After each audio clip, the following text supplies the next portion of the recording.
ឋានសួគ៌សម្រាប់ខ្ញុំ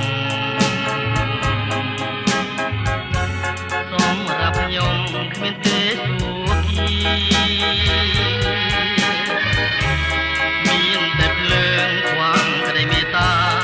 មានតែរូបខ្វះក្តីប្រាថ្នាមានសង្ខារខ្វាងសុខមានតែដួងចិត្តមិនទីមានរូបរាងទទួលតែទុក្ខមានចម្រៀងនៅខ្វះទំនុកក្នុងជាតិនេះតិចណាស់ក្តីសុខបាបភ្នែកយល់ទុក